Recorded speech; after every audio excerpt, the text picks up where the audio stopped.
Saw 10 or Saw X or whatever you want to call it.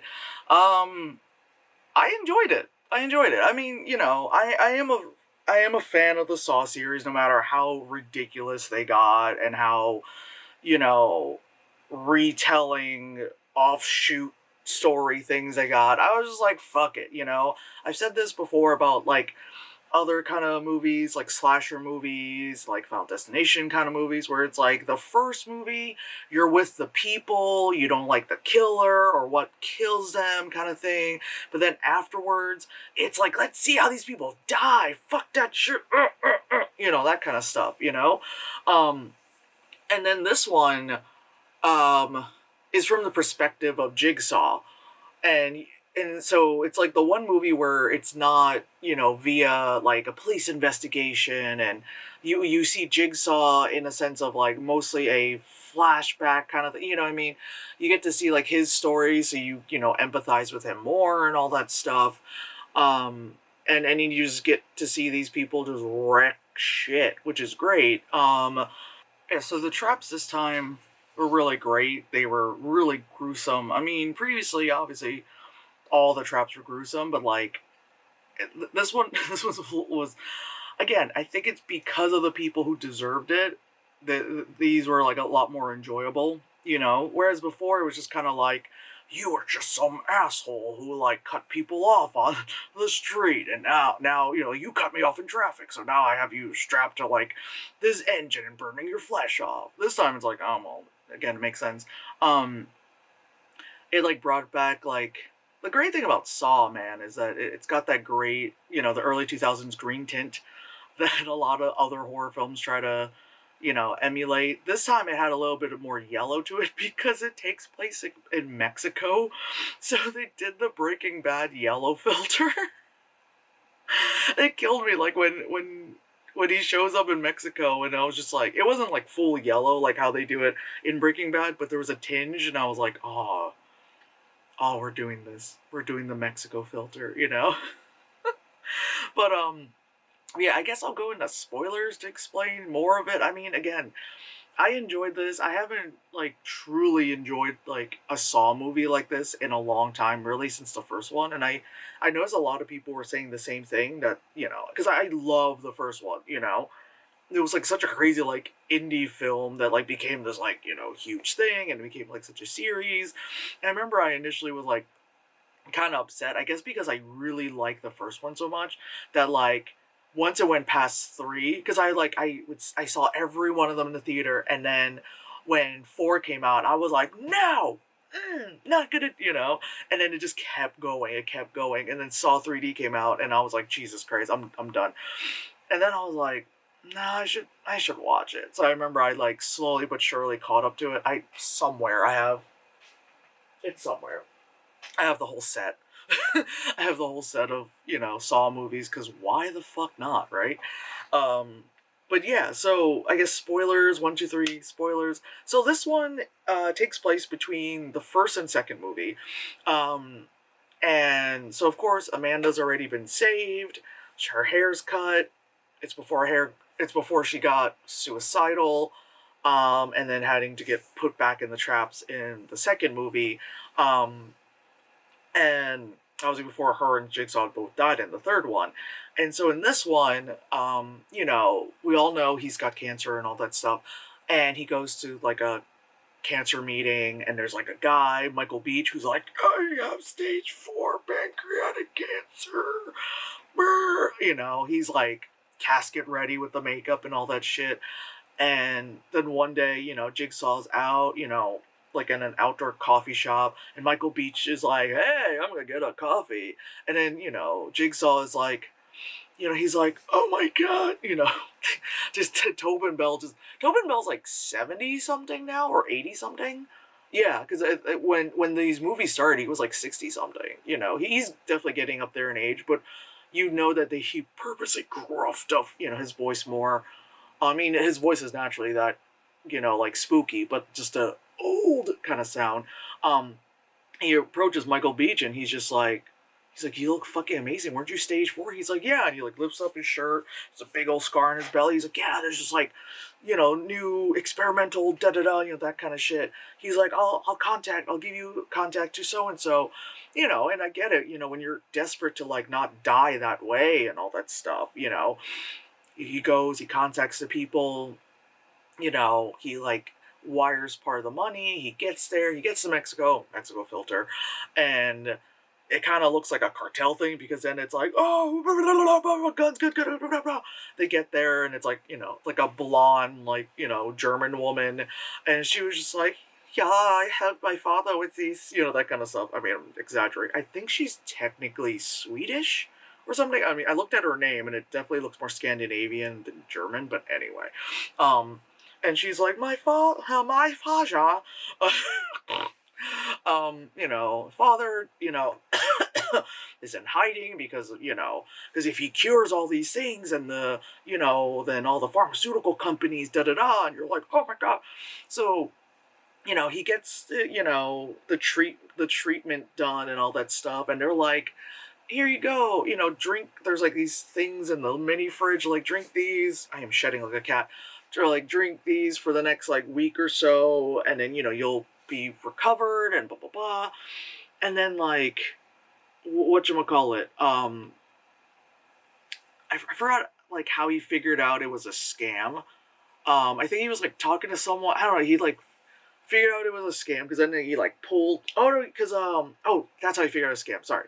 He goes to buy a bottle of wine, he goes back to the place to be like, thank you so much, and he knows the place is abandoned. He sees like the surgical room is abandoned, but there's like a DVD that's like modern day surgery, and it's still like in the DVD player. He plays it, and it like realizes that like when he was like kind of like in and out of consciousness, getting his brain scooped out, that obviously they didn't do anything. It was just whatever footage he saw was this surgical thing. It wasn't him.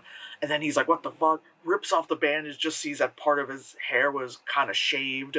There's obviously no surgical scar. And he's like, are you fucking kidding me? So then it's like, then it's, the Hello Zep theme. I mean, that didn't happen, but, might as well be, It's like, Hello Zep, dun dun dun, dun dun dun. Oh my God. The first time I heard that, in the theater, when like the big reveal happened in the first movie, I was like the Adam character. I was like, oh, I was like, holy shit. Oh man, oh man, I love the first movie so much. So yeah, then there you go. Like, he captures everyone, all that stuff. Even the cab driver who drove them there, he was able to get out. I mean, he had all that shit, just all that fucking stuff on his arm. He like cut it out and he's just like, whoa, he got whatever help he needed after he mangled himself. But I mean, like, better than your arms being blown off, bro, and then he caught everyone else, and they put them in these traps, and slowly but surely, one by one, they're like, you have to play the game, and they play it. Oh my God, the woman who had to cut her leg. Ooh, she had to cut her leg, and she's like, like cutting her leg, and then she had to stick the thing in to like suck the bone marrow out to stop it, and then it's like, and it wasn't doing it fast enough because there was more blood than marrow coming out, and so it was just like and like the line is here, and then like the time went down, and all of a sudden I was like, that was great, and like literally everyone else could have been redeemable. Like everyone else was redeemable to a degree because it's like, okay, it's a scam, but you're doing it because, you need money in this economy kind of thing. Or really, in the what do you call that? The pre-recession economy was still not very good, but in this economy kind of stuff, still not good. And then you got this white lady who's just gotta, like, scam people. You know what I mean? She's just, like, bring it down. She was, like, the worst. She was definitely the least redeemable one, and she was the one who was just like, cut your leg, come on, like screaming, ripping the guts out of her. So it's like, we've got rope, completely heartless. There was no point. Like everyone else was just like, oh my God, you can do this, but oh my God, but she was just kind of like, she was fucking heartless, and you don't really know like what her, like she was just kind of stuck in that room, afterwards, but like the rest of her body probably was like eaten up by whatever the chemical was that ate the guy that she was making out with, you know. Oh, my neck. Um, but yeah, like everyone else. Oh man, the dude who had the fucking thing, the hot, you know, because he then had to do brain surgery on himself, like lobotomize himself, and he's like, oh my god. And then the one girl that she was like one arm was here and a leg was there, and then she had to like she had to hammer herself to break so she can get off the chains, and while she had like radiation just like melting her face and all that stuff. Oh my god. These, oh man, because they're not like, they're traps, but they're also like just, it's just ridiculous, you know. It's just, oh man. And then with the last lady, god, what a cunt. And then the little like young boy who's, you know, innocent, who got kind of like brought in because he was outside like kicking his, you know, his freaking like ball around and all that stuff. And then he was brought in, then him and Jigsaw are on like this seesaw thing, and they're getting like freaking bloodboarded, like not waterboard, but it was like that was fucking crazy. And the fact that like Jigsaw was just there like he was just taking it, like, all right, man. I mean, like, I guess if you have like brain cancer and, you know, like nothing left to lose and you're killing all these people, I guess a little bloodboarding is just something you just have to just deal with for the next 30 seconds, you know. And then it was like the thing at the end where it was like, hey, you know, if you're the last person, why was there another thing there? Like, blah, blah, blah. Because I think they probably planned it. I think the little boy, I don't think they planned the little boy to be brought into it. So I think they had planned it where it was going to be Amanda and Jigsaw on the thing. And it was still going to be Jigsaw. Blah, blah, blah, blah. It probably could have bounced a little back and forth.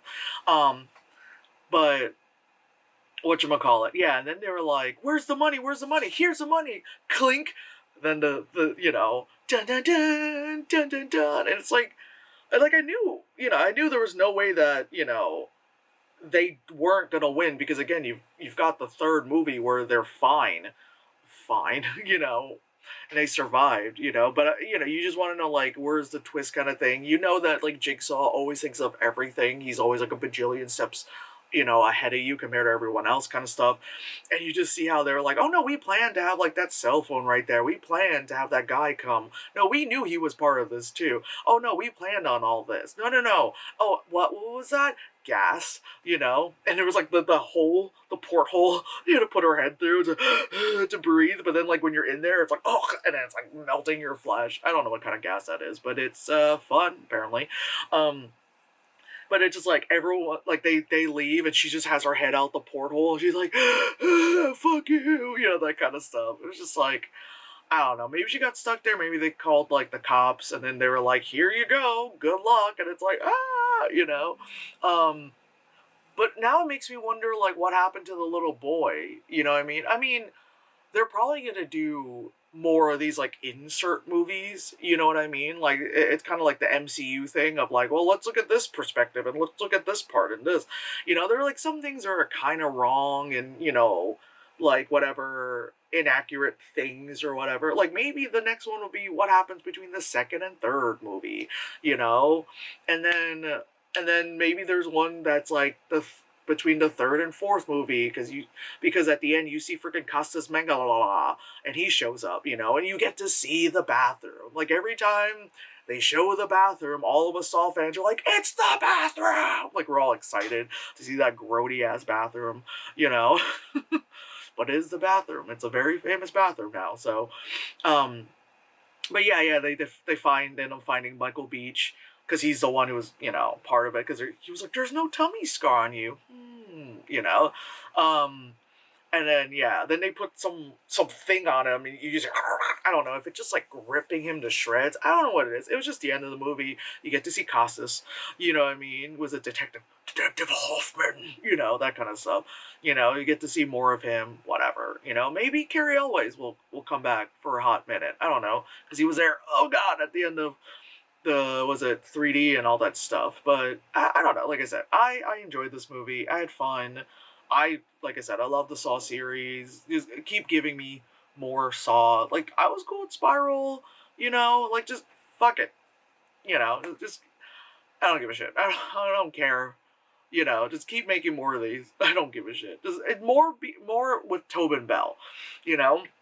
That was another thing. Like when Tobin Bell wasn't part of it anymore, I was just like, I don't know how I feel about this. That's also why I didn't really watch anything from 4 on up. But then now, like he's back, and I'm like, well, I guess I'll watch it, you know, because we love Tobin Bell, we love Shawnee Smith, so it's like, you know, let's keep going, you know. I don't know. Hopefully one day I could like meet the two of them at one of these like horror conventions I go to, but who knows? Anyway, I guess that's it.